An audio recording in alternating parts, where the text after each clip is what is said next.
Independent Electoral Commission is taking some proactive steps to curb disinformation ahead of the elections on the 8th of May. It will also be monitoring any breaches of the Electoral Code of Conduct.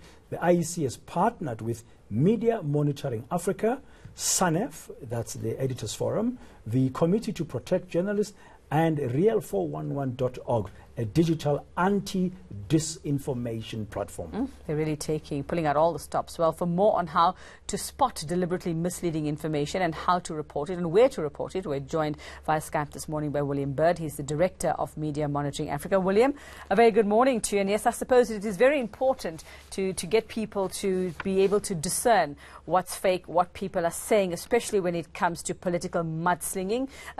Some idea, please, as to how we would know, what's real and what isn't when it comes to information being put out as we get closer to these elections. Hi, good morning. So I think there are a number of tips that people can use to spot what kind of information isn't fair or clear or accurate, and certainly what is disinformation. So the first thing is if you look at it, if you see a tweet or a Facebook post and it looks like something that really incenses you, it makes you angry, it makes you think, oh my goodness, how could they say that? That's often a sign, especially if it's dressed up as news, that it's probably not accurate. It's also important that if you're getting it through a source that you don't necessarily know, or even if it's coming from a friend, to think, well, hang on a minute, is this something that is likely to have been said by one of our political leaders?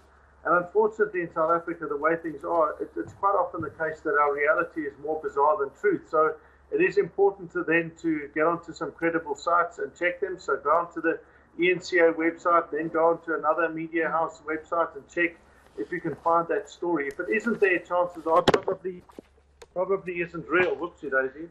If it isn't there, chances are it probably isn't real. And then you need to make sure that you do all you can to counteract that and make sure that you don't fall for what's being said. Now, just ask a question, William. A few weeks ago, I spoke to a media law expert here around the same issue. I don't know if we still have him. Have we lost him? I see there's picture. Oh. The picture disappeared after it went over his phone. What were you wanting to know from him? No, there's fake news and all this stuff. Could there be criminal liability?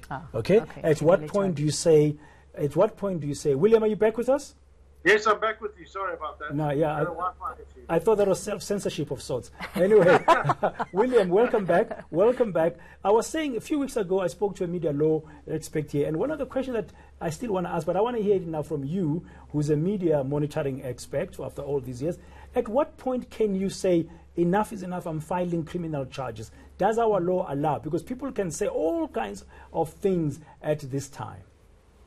So that's a great point. So, I mean, we are a country that has a very proud commitment to media freedom and allowing people to say a lot of things. They can say things that are offensive. They can even say things that aren't true. I mean, if we had to stop politicians the world over from saying things aren't true, I don't think we'd hear very much from any of them, quite honestly. But there certainly is a line that is crossed. And the line that is crossed in this particular instance around elections, which is why what the IEC is doing is so important, is they're saying, if you intentionally spread false information with the intent to cause harm or to undermine our elections or the elections process, that in fact is something that they can act upon, and it's something that would be considered a breach of the Electoral Code.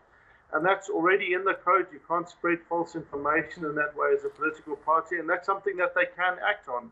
And certainly with the platform that's been set up, that's the very purpose of it. So it's not any information. It is about saying when you cross a line, that we can act against. Obviously, we know some instances of that. If you use hate speech, some of the obvious ones, you can't use the K word clearly and justifiably so, that if you use that, it's considered hate speech, and then the South African Human Rights Commission can investigate and act against you, or equally you could go to the Equality Court. So we do have a lot of mechanisms to deal with these things. But in the lead up to the elections, the test is to say, is this information false? And is the person spreading it with intention to cause harm or to undermine their elections? So if you find someone who, for example, is going out and saying the IEC has decided to shift their election date, or don't go and vote, or else kind of thing, if people are being threatened about not being allowed to vote, because they're saying that there will be violence or something like that. That would be disinformation, and that would be the kind of thing that the IEC can act against. Now, William, when it comes to finding who's behind this and actually holding somebody responsible and laying criminal charges when it comes to that, as Dan asked you about, do we actually look at the source of this kind of disinformation, or do we even look at the people who've shared it, who've gone on to spread it? Would they also be held liable in cases like that? So often, obviously, they'll try and get to the source of who originated that tweet, for example, or that particular Facebook post or whatever YouTube video, for example. But then people who go and intentionally share that. So if here we're thinking of troll networks or bot networks. So, for example, you put out spread a message about political party A where they say that we mustn't go and vote because of X, Y, and Z. If that then gets picked up by a troll network, then those people can equally have their content removed, and depending on the severity of it, the Election Commission can ask the South African Police Service to get involved. They can ask the Electoral Court to get involved. So there are quite a number of mechanisms that they can actually use to deal with the various people. So remember this: if you retweet something, a lot of people in their profiles often say, these retweets, etc., are not my personal point of view, but legally, you reshare something or you repost something or retweet something, it's counted as you saying that same thing in public, and you can be held liable for that, which is why it is really important that you're very careful about what you share. So it's always a case of think before you click. Okay, so there'll be all kinds of things we'll be hearing in the run-up to the elections, and especially around results times also. Yes, that's a very active time for false I think it's information. a very good initiative by the IEC. We live in that digital world of social media. We've seen in other countries, like in the United States of America, the role that social media plays during elections. Thanks very much, William Bird, for bringing us the inside story there, the director